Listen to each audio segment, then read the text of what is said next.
What we're going to do today is make what I call my New Year bread. So it's really South African. It has biltong, feta cheese, and brown onion soup. And we actually roll it up almost like a Swiss roll and bake it like that, so that when you slice it, you get this lovely spiral of flavors going through the bread.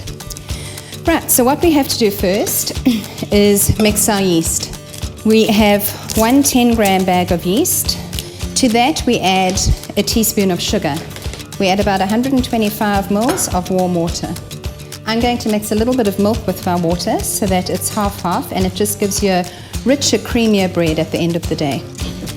We then add that to our yeast and sugar and give it a good stir so that the yeast dissolves.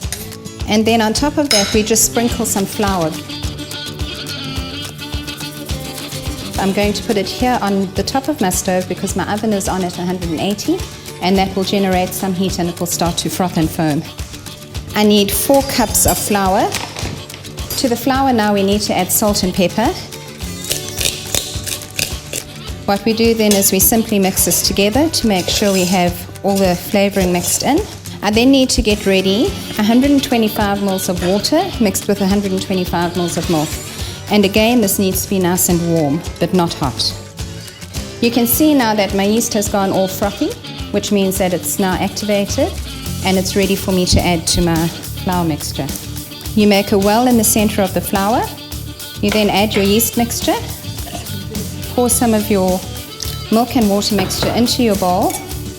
Stir it around to get all the yeast out and add that to your bowl as well. And then I'm going to start mixing with a spoon. Okay, so this is the right kind of consistency. You can see that it's a little bit sticky, but as I work with it, it comes away from my fingers. So we're going to turn it onto a floured surface. Now I'm going to start kneading.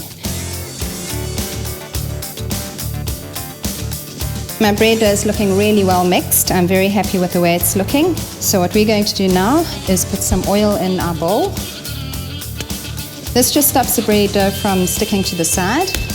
You then pick up the smooth side of your bread dough and you put that in the bowl, swiveling it around so that it's nicely coated. Flip it over and cover it with a cloth.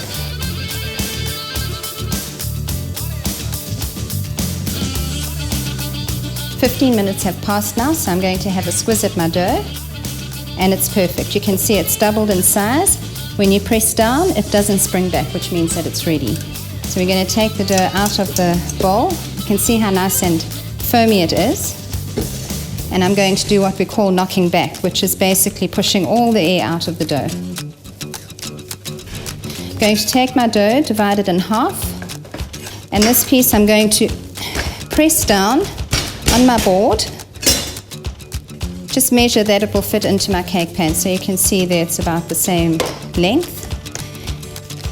Going to sprinkle half of my onion soup, half of my biltong, and then just crumble your feta cheese on top of the bread.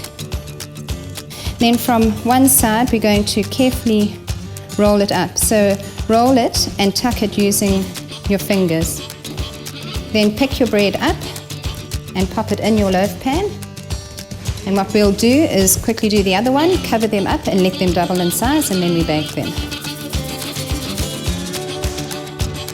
10 to 15 minutes have gone. I'm going to put a little bit of milk and oil in a measuring jug, and I'm just going to gently brush the tops of the bread. And then a trick that I like to do is just taking a pair of scissors and snipping on the bread so that it has a nice, attractive finish when it's baked. Going to pop them in the oven at 180 for about half an hour. And the way you know bread is done is that when you hold it and tap it, it sounds hollow. That's 30 minutes. Let's check if the bread is done. Can you hear that? Yeah, it's perfect. I'm going to turn it out onto a cooling rack. Just loosen it with your knife. So you've got 2 beautiful loaves of bread. I'm going to cut one just so that you can see the effect of rolling with the biltong and feta and onion soup. Absolutely yummy. You can see the brown onion, you can see the biltong, and you can see the feta cheese. and that smells delicious.